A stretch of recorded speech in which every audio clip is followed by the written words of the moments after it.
সন্তানকে বাঁচাতে নিজের কিডনি ও রক্ত বিক্রি করতে চান এক অসহায় মা।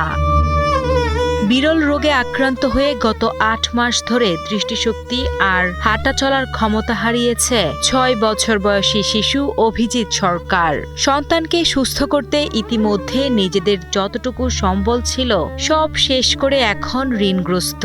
বর্তমানে শিশুটির চিকিৎসার জন্য প্রয়োজন ১০ লাখ টাকা, যা এই অসহায় পরিবারটির কাছে স্বপ্নের মতো। আমার শরীরে কি হোক, চোখ যেটাই হোক আমি দিয়ে দিব, কিন্তু তার বিনিময়ে আমার ছেলেকে আপনারা সুস্থ করে সাহায্য করবেন। ছোট্ট অভিজিতের চোখের তারায় ছিল হাজারো স্বপ্ন, অথচ আজ সেই চোখে শুধুই নিকষ অন্ধকার। লিউকোডায়োস্ট্রফি নামে এক বিরল রোগ তিলে তিলে কেড়ে নিচ্ছে ছোট্ট অভিজিতের দৃষ্টিশক্তি আর হাঁটা চলার ক্ষমতা। প্রতিটি মুহূর্ত এখন অসহ্য যন্ত্রণায় কাটছে ছোট্ট এই শিশুটির। তবুও তার অবুঝ মনে এক বুক আশা, সে আবারও তার দু চোখ দিয়ে মন ভরে দেখতে পাবে তার প্রিয় মা বাবাকে। যখন চোখের সমস্যা একটু ছিল তখন বলতাম যে মা আমি তোমায় দেখতে পাই কম কম।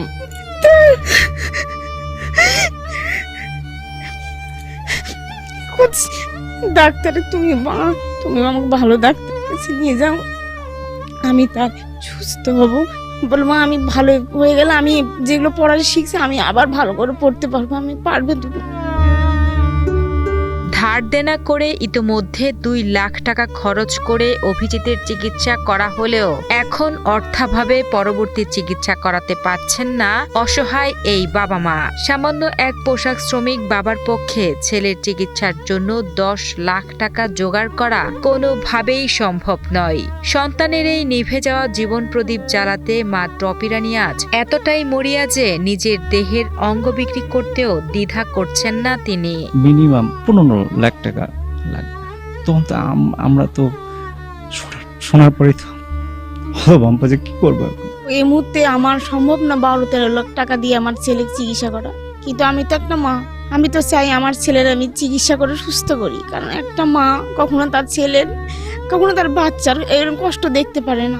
নাটোরের সিংড়া উপজেলার শেরকুল এলাকার বাসিন্দা উত্তম সরকারের একমাত্র সন্তান অভিজিৎ। গত এপ্রিল মাসে তার শরীরে ধরা পড়ে লিউকোডায়োস্ট্রফি নামক এক জটিল স্নায়বিক রোগ। চিকিৎসকের পরামর্শ অনুযায়ী অভিজিৎকে সুস্থ করতে হলে দ্রুত উন্নত চিকিৎসার জন্য তাকে দেশের বাইরে নেওয়া প্রয়োজন। তাই ছোট্ট শিশু অভিজিৎকে সুস্থ করতে সরকার সহ সমাজের বিত্তবানদের কাছে আর্থিক সহযোগিতার জন্য আবেদন জানান অভিজিতের পরিবার। আমাদের দেশে যারা বিত্তবান আছেন তারা আমার সহযোগিতা হাত বাড়ান, তাহলে আমার ছেলেটা চিকিৎসা করতে পারবো।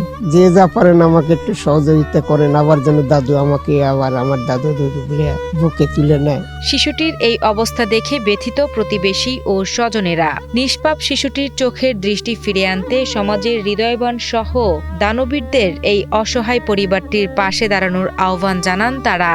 ৪-৫ মাস হলে আমার নাতি সেই কষ্ট করিচ্ছে, কষ্ট সহ্য হচ্ছে না আমাদের। আপনারা একটু দয়া করে যা হয় সেটাই করবেন, তাড়াতাড়ি যেন আমার নাতি ভালো হয়। আপনাদের কাছে একটাই অনুরোধ, আপনারা একটু সহযোগিতা করুন, সবাই হাত বাড়িয়ে দিন, আমার ভাগ্না যেন সুস্থ হয়ে উঠুক।